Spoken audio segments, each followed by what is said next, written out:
Welcome to the Brew Crew Review Podcast, the show by fans for fans of your Milwaukee Brewers.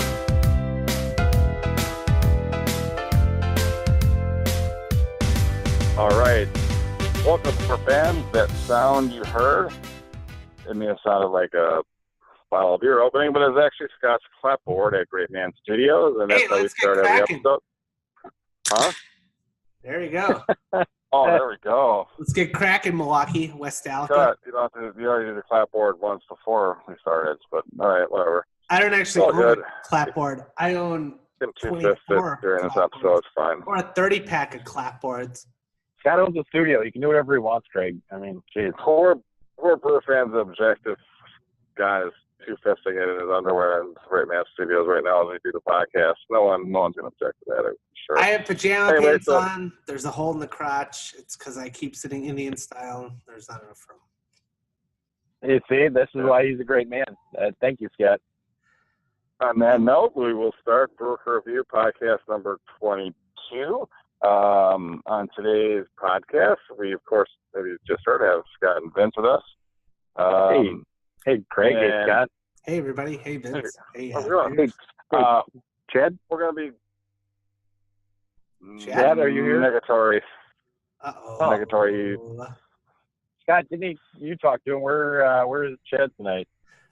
He actually said that he was drinking a lot of Milwaukee's Best Light beer, which I don't know what that is because there's so many great Milwaukee beers. I don't know which one is the best. But he said that he was still hungover from Monday Night Raw. So. Oh, okay. Rough week. Rough week. He'll be back with you soon, West Dallas. On today's podcast, we'll be going over the remainder of the Brewers draft and making some comments on that. And then we got our Step Out the Plate 9 questions coming up. And besides Scott's 40th birthday, we've also now surpassed the number of Twitter followers has now exceeded the number of people that have had the pleasure, females that have had the pleasure of spending alone time, I'll just say, with Scott Bartello over the course of his life. Not true. Number, so. No, we only have 84 followers. We're only at 84 right now, it looks like. So. Oh, okay. Never mind. I thought we were going to go in that. Yeah. No. So, just kidding, all right. guys. Well, anyway. Not Wilt the Stilt. All right, here we go. Well, or at least Bill Hall. I'm just going to go over the first 10 picks here the Brewers made. Of course, we already went at length our 2 podcasts ago. Our first round pick, of course, was 21st overall was Bryce Terang, a shortstop from high school in California, left-handed hitter. Really excited about that pick and think he really fell, and that was an excellent pick by the Brewers. Second round, we had 60th overall pick, and we went with outfielder from Hattiesburg High School in Mississippi, Dillard country, we like to call that, and that is Joe Gray Jr. Our competitive balance round pick was Miko Bello, a high school outfielder from Hawaii. Our fourth rounder had some bloodlines. His name is Aaron Ashby, left-handed pitcher, junior college in Missouri. He is former MLB pitcher Andy Ashby's nephew. We'll talk about this once we're done listing this up. Fifth round, Justin Jarvis, right-handed pitcher from Lake Farmer High School in North Carolina. Sixth round, a former first-round pick that did not sign and has since gone through 2 Tommy John surgeries, Drew Rasmussen, from right-handed pitcher from Oregon State. David Fry, a catcher from Northwestern, is our 7th-round pick. Oh, great. Pick, Louis Gonzalez. Drew Rasmussen. Yeah. He's in the Taylor Williams club. 2 Tommy Johns, right? Yep. All right. Absolutely. Sorry, I just wanted to chime in and make sure you knew I was listening and caring. That's great, Scott. That's wonderful news for everyone. Louis Gonzalez, right-handed pitcher from Puerto Rico High School. He was our 8th-round pick. 9th-round pick, Arbert Scipion, a center fielder from a tech school in New Jersey. And our 10th round pick was J.T. Hinson, a right-handed pitcher from Florida Southern College. Nice. And there's a real 30. all the rest of the picks through round 40 are listed up there on the screen for you guys. I will point out that this is somewhat exciting, even though they are not related, but we did draft another Dillard. In the 31st round, we drafted Matt Dillard from high school in Texas. Fortunately, he's not the same bloodlines as Tim Dillard, or else, that would be more exciting. But anyway, they are not related. Overall, before I'll have you guys chime in, I'm just going to say, again, kind of the picks all over the board. Outfielders in the second and third round. I am excited about Joe Gray, but, Tools, the outfielder, reminds me a little bit of Monte Harrison, who is no longer in the organization. So he's got a little bit of questionable hit tool. I'm a little concerned about that, but he does have a high ceiling, so we shall see.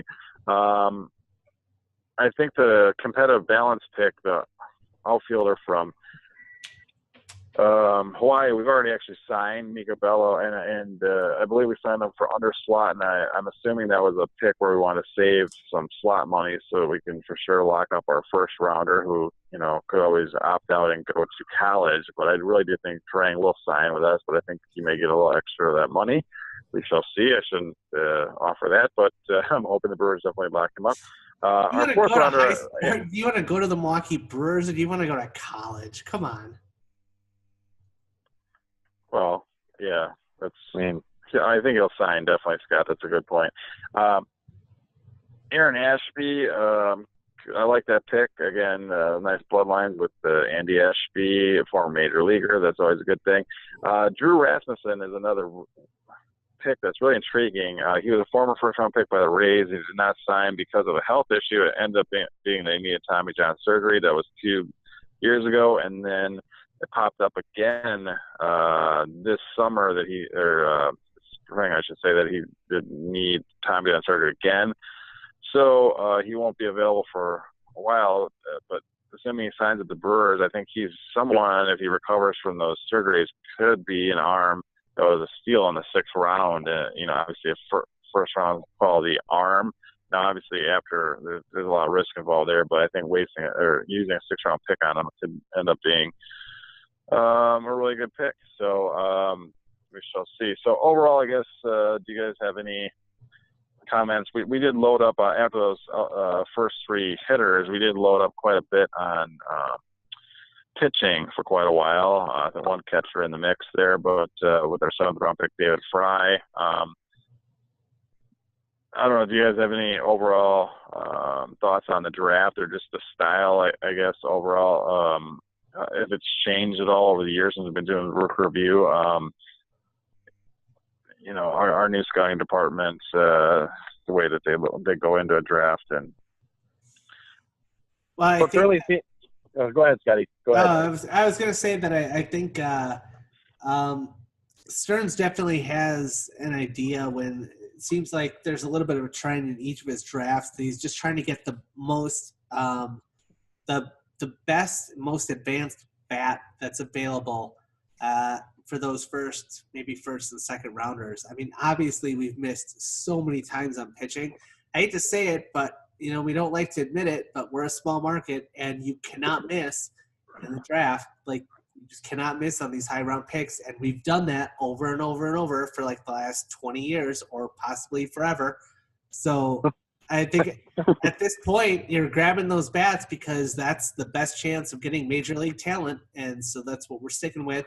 And then we kind of load up heavy on arms, and it's kind of like throwing a bunch of arms against the wall and see what sticks. So. Well, not only that, but, if you've got a bunch of bats in your system, you can always use those bats as trade chips, which is what we've also had to do in the past. And it's been, somewhat successful, you could argue, since, 2008. And, you could think back to guys that we interviewed on our show, like Matt Laporta or, Mickey Brantley, who were included in trades for high-profile pitching, or later on, Lorenzo Cain and Alcides Escobar. So you can definitely make the argument that drafting the bats is a little bit safer, and I can see what they're doing. It also seems like they're really emphasizing up the middle. So you're talking shortstop, second base, and center field. It seems like that's kind of a Stearns MO with this year's pick, and then last year's pick with Castanera being the first 2 drafts run by a David Stearns-led scouting department. So that's one other interesting takeaway. Yeah, more value in those athletic positions in the middle of the infield, center field, things like that. And even if they don't stick there, that's fine. You still have a great developed bat that could still play maybe in the corners. Yeah, and we said we did a profile of him a few weeks ago, but Corey Ray, the draft prior to Hira. So the last 3 drafts were drafting up the middle. So that's definitely kind of an interesting side note, I think.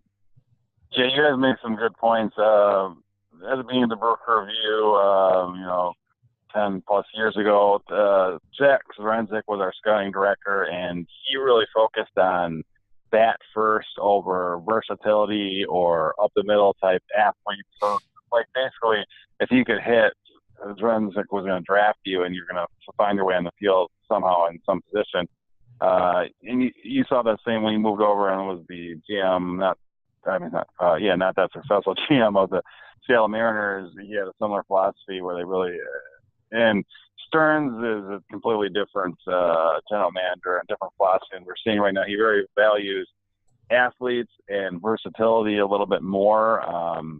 Unfortunately, you can almost say that the Cubs championship team of a couple of years ago was kind of a blueprint for versatility in the way that Joe Madden, as a manager, really loves, the versatility and getting guys with depth and getting guys in the lineup and keeping guys fresh. And also, I think that Stearns is now adopting similar overall organizational philosophy, and those up-the-middle players are more attractive. And like you guys Vince made a good point of the fact that, these guys, even if you draft first rounders that are hitters, they're more likely to become Major League Baseball players. They're less risky than first round pitchers. And therefore, if you draft these hitters that, look like they're going to be on the verge of major leagues, I love like, Lewis Brinson or Monty Harrison of the world, that you can really trade them.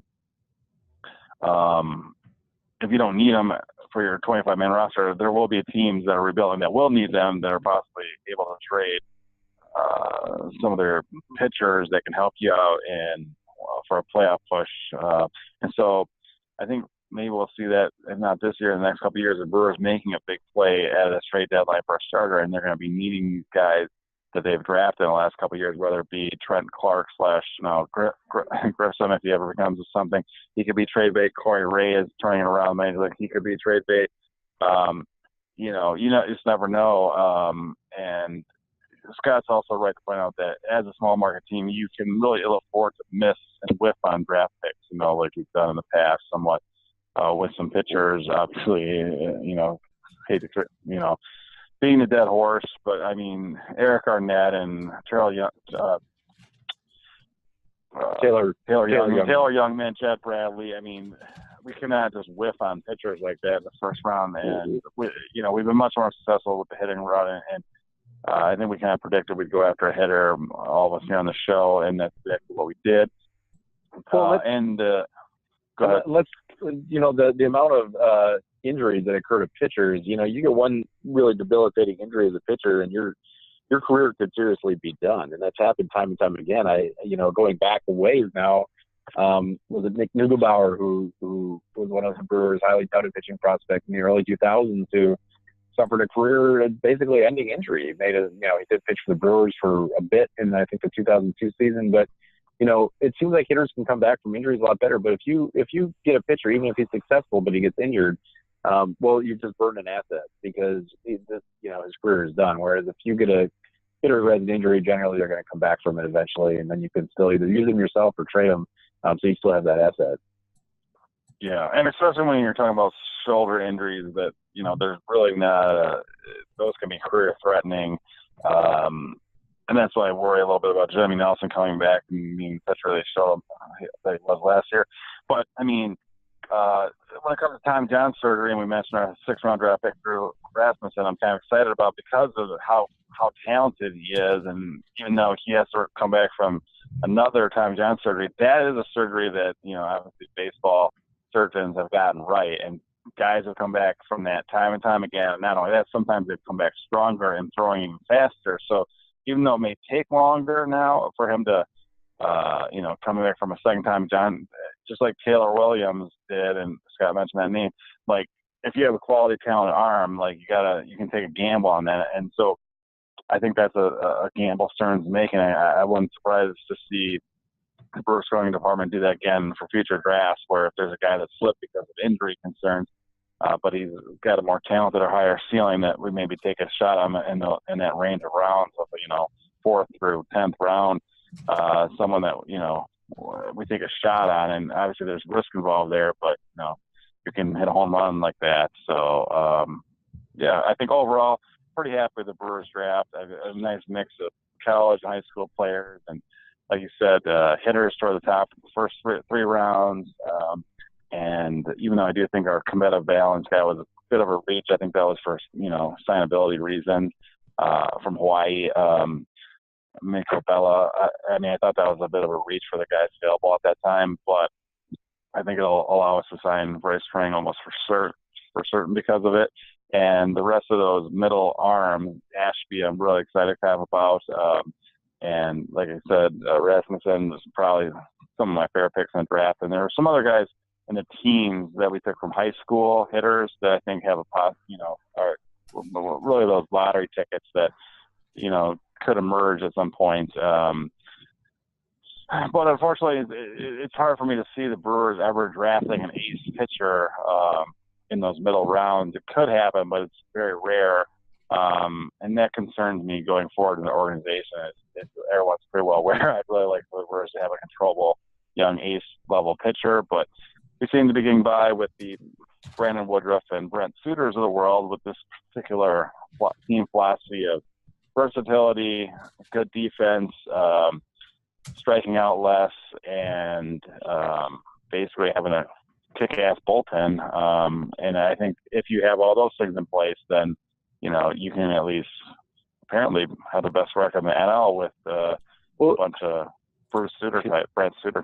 But don't forget, and that's true for right now too, but, don't forget that we do still have the deadline coming up where, again, because we do have some of that depth in the minor leagues, I could most definitely see us putting together a trade package involving Corey Ray or some of our other prospects that could bring in an ace-level pitcher. And you're not going to control them for 6 years like you would if you had drafted him. But for a playoff push in 2018, you could I think definitely envision the Brewers going out and getting an ace pitcher at the deadline, if need be. Yeah. All right. Well, I think that wraps up kind of our draft segment for this year. Thanks for your input, guys. I'm not sure how much time we'll have left, so if we get the fan email, we'll plenty of time. Yeah. Do that last, but for now, let's get to stepping up to the plate. I've got the 9 innings worth of questions today, and I'm excited to hear your guys' answers on this. So, who wants to be our leadoff hitter today? You call it. Yeah, whatever you Scott, want. You want to lead off? I don't care. I know you like to put more thought into it, so watch you lead off, Scott. That's true. We can always. Yeah. It's rapid 9, but we can take our time. Take your time, Scotty. Don't worry about it at all. We don't want to shortchange our fans. No. Yeah, we're gonna get cut off again, but that's okay. Yeah. I'll we don't want to rain shortened step up to the plate here, but so to speak. But it'll be official as long as we get through a 5th inning here. So let's try to do that. All right, let's start off. First inning, the question is, the Brewers at the All-Star break in 2017 had a 2.5 game lead in the NL Central. Predict, will the Brewers have a larger lead in the NL Central in 2018 or less of a lead in first place NL Central at the All-Star break 2018? Scott? I hate to say it, but I'm going to say less. I really think it's going to be tough to get away from the Cubs or the Cardinals this year. And if I recall, we had almost like a 6-game lead about a week before the All-Star break and kind of peed a little bit of that away. We did.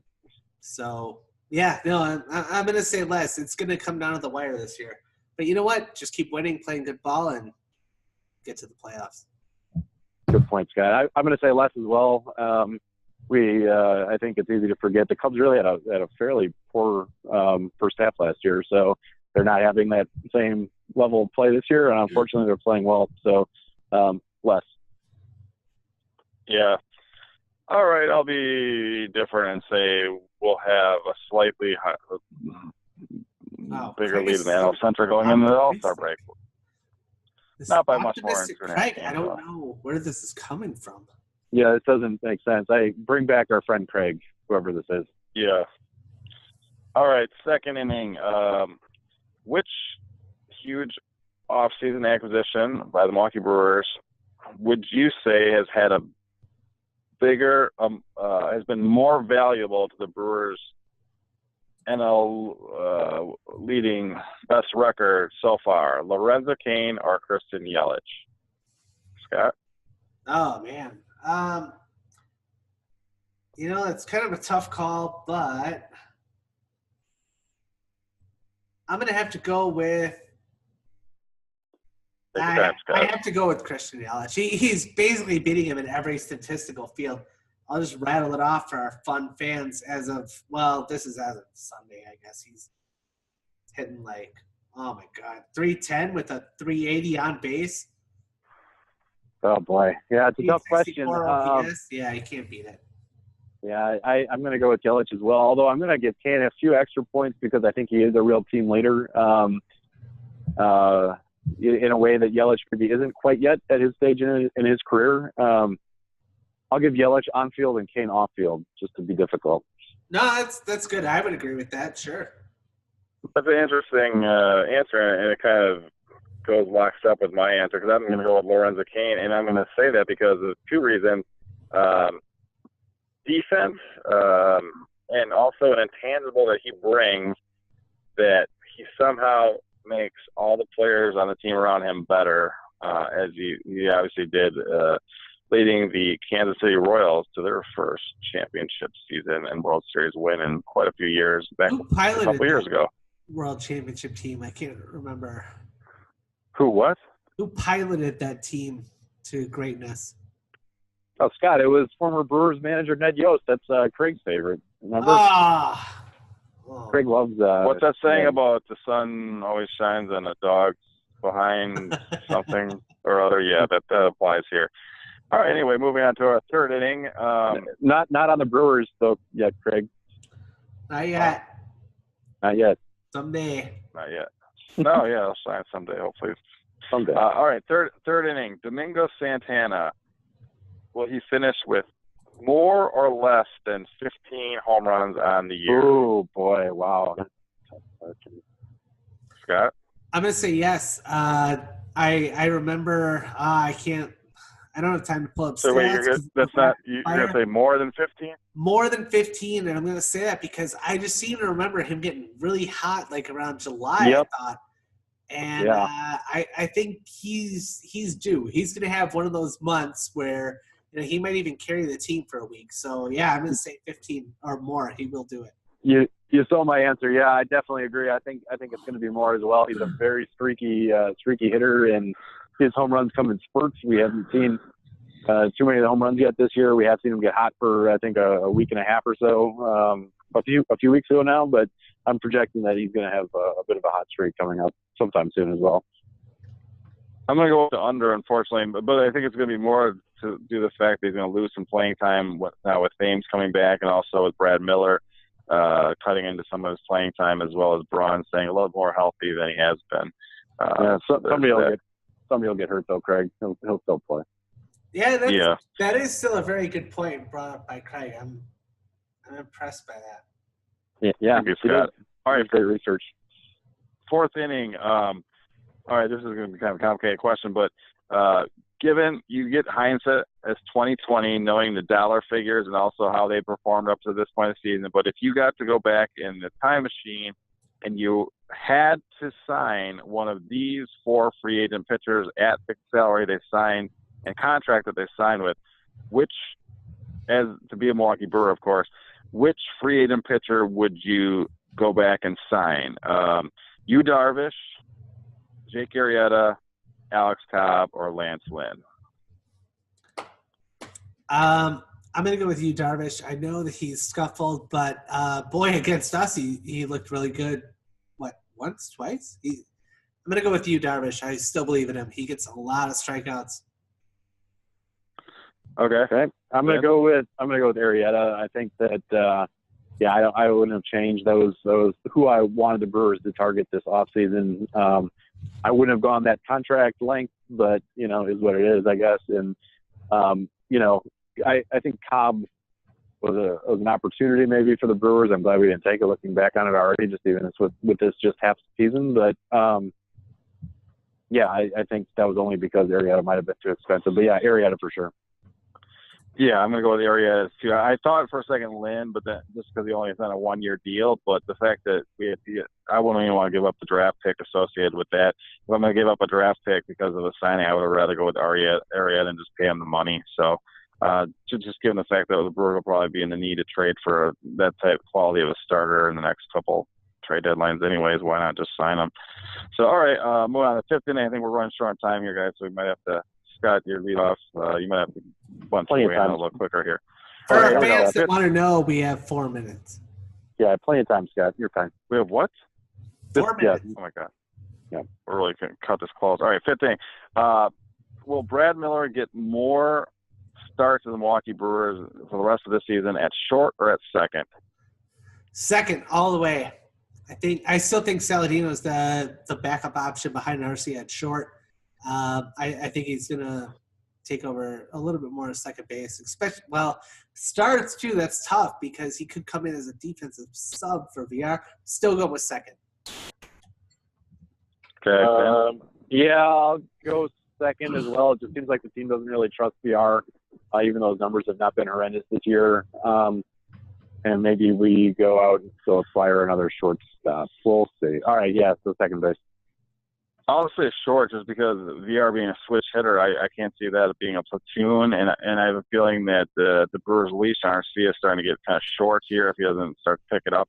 That even though we don't want to stun his development, I think that we might give Brad Miller a straight up Arcia him platoon at short with him getting the obviously the all the at bats against right-handers. So anyway, short's my answer. So 6th inning.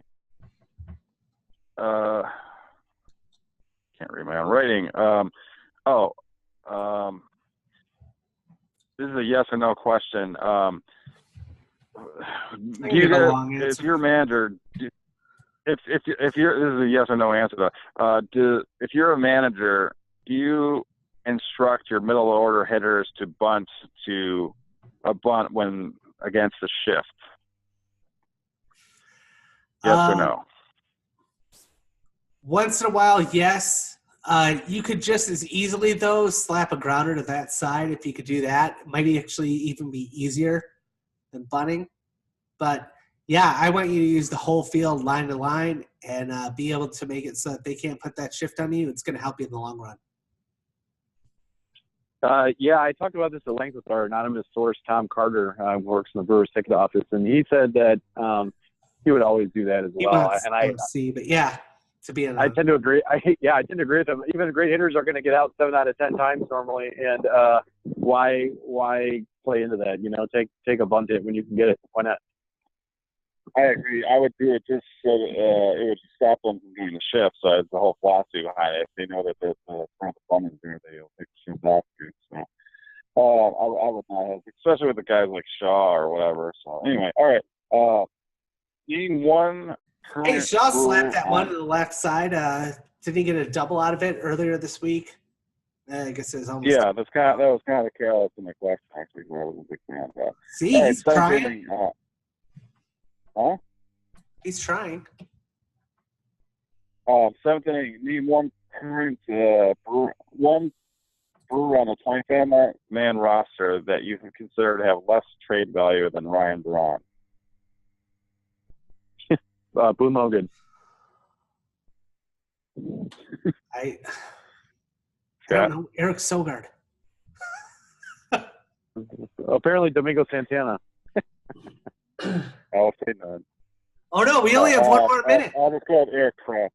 Hey, Craig, we can't go on and on. Scott, you're gonna run on your answers, but Craig, we gotta go a little quicker.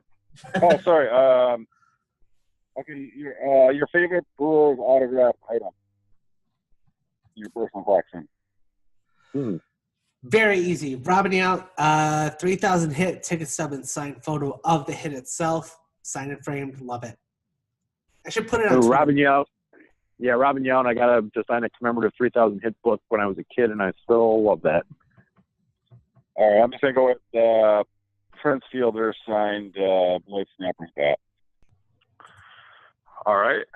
Once again, don't forget, guys, this is rapid fire, so we're right on time here. Oh, yeah. Ninth inning. Take your time, Scott. What's the worst I that know can happen? Since Miller Park has existed for the last 18 years, a lot of younger Brewer fans, I'm sure our podcast listeners, not many of them have possibly had the pleasure of attending a Milwaukee Brewers doubleheader, unless they were maybe on the road or something. So anyway, as in your lifetime, have you ever attended a Milwaukee Brewers doubleheader? Scott, you want to start off? We're out of time again. Oh, yeah, that's right. I actually attended possibly the best doubleheader in Brewers history. It was absolutely phenomenal. And I actually just put a link to the event on Twitter at Brew Crew Review and then the number 1. It's absolutely phenomenal. This was way back in 1993. I was just a young pup, but I saw the Milwaukee Brewers take on a doubleheader against the Oakland A's led by Tony La Russa, but Scrap Iron Phil Garner had the upper hand today. We won the first game 9-2, and then Dennis Eckersley came on in game 2 with a 2-run lead, and unfortunately for the A's, he blew it. The Brewers rallied, and actually La Russa came out, argued balls and strikes. It led to a massive brawl. Edwin Nunez of the A's sucker punched B.J. Surhoff up against the netting behind home plate. Chaos ensued, but luckily for everyone, the Brewers wound up winning in 13 innings because so many different players played that particular game. We were kind of out of players. So Ricky Bones was playing the outfield. He was who won game 1. And I think it was Kevin Reimer was like 6 for 6 with 6 singles, and he could have broke the record for most hits in a game, but they walked him his last at bat. Nunez had played for the Brewers the year before, I believe, too. Exactly. There was some rumor there that there was some bad blood between the two, and they got an opportunity to sort of hash it out. But they were saying that Nunez was not particularly happy with the Brewers at that point, so they go down and sucker punched him. He's being held back by 2 other A's and a couple Brewers. Vince, any doubleheaders? Brewers versus Twins at Old County Stadium. It must have been 92, 91, somewhere there. Bill Kruger pitched for the Twins that day.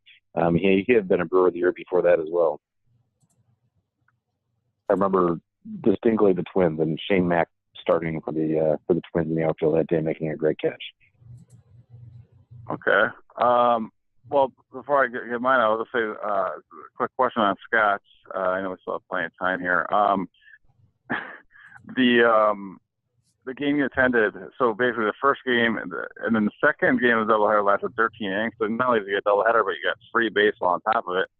Question being, and I know I attended that with, say, a family member like my father. We would have left to beat traffic at about the 7th inning of game 1, to my chagrin. So I'm just wondering who attended that game, that amazing doubleheader with you, Scott? That was my family, and my dad complained the entire time. In fact, I believe, and don't get me wrong, he was working a ton at the time, so I can't really hold it against him. But don't hold me to this, but he may have actually gone out to the car to sleep because I believe he had to work at 5 a.m. the next morning.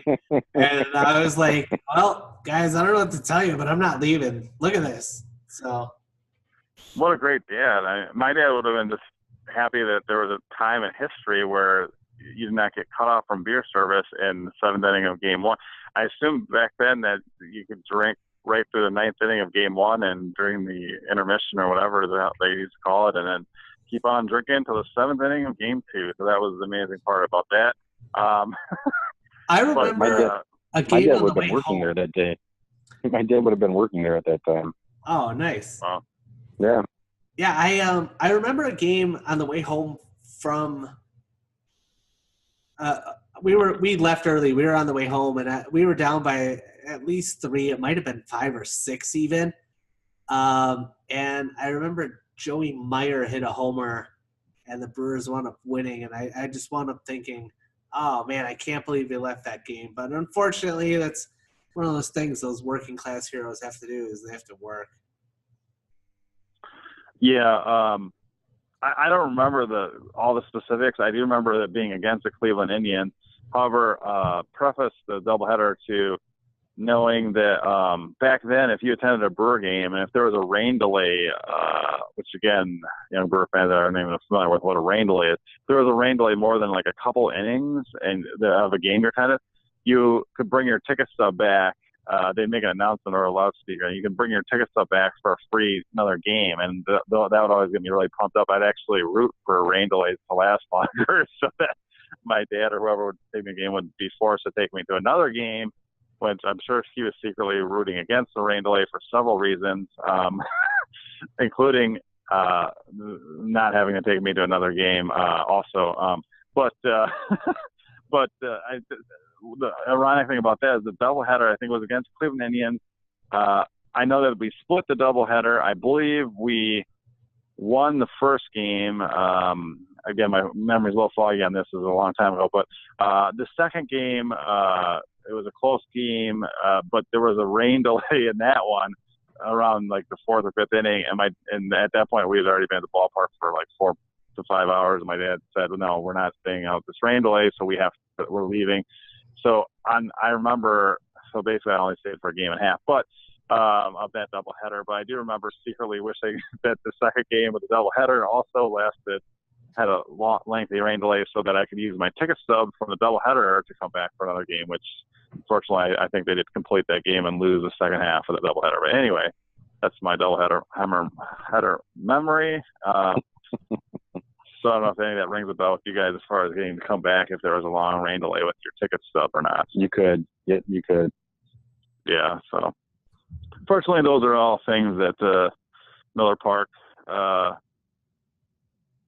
patrons basically and Brewer fans nowadays do not have to deal with as those weather delays weren't necessarily that, but it might have been fun for kids to be at the ballpark, just running around or whatever, but I'm sure adults did not enjoy that too much unless they were drinking heavily.